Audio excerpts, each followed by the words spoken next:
this is a fun one. Let's go back a bit and talk about 2012. Mm-hmm. So last year, everyone used your movie as an example, like, this would probably happen. So what were you doing last year, like 2012? Were you afraid? Do you believe that it could happen? I had an end of the world party in my house in Los Angeles. Okay. I invited all my friends and said, let's celebrate the last night on Earth.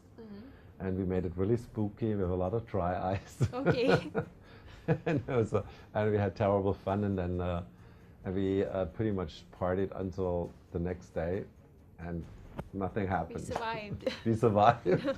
We all felt like true survivors. And I also need to ask you, why is it always the main cities that get destroyed? New York, Paris, London. What about countries like Malaysia, Singapore, Indonesia? Yeah, Malaysia, we have the Petronas Twin Towers. I mean, that's a pretty good landmark.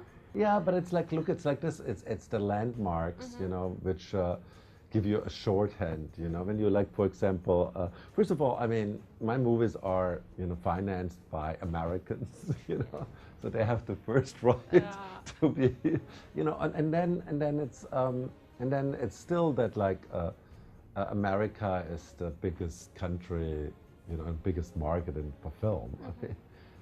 And then it's like, I always like to say it's these symbols.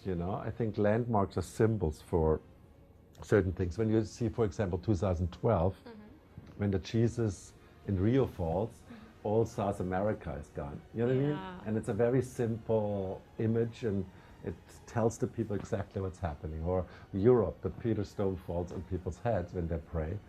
That's like, tells you, yeah, Europe is gone. So you know what I mean? You do it more that way, that you just in a very, and then it's like, people know these buildings. So can you tell us about your future projects? Like anything that you're thinking of doing?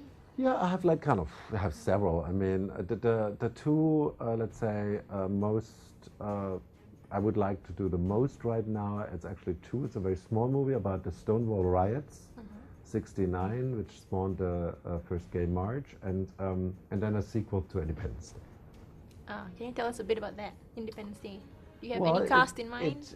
Yeah, but what I will do is like a little bit like in the first movie. I will have many characters. There's like some from the old movies, but not all, and then there's new characters, and then I want to do it like in the first movie, that you don't know who will survive, because that's I thought it was the real magic about Independence Day, that you didn't knew what will happen, and it's very a hard act to follow. So we're still writing on the script.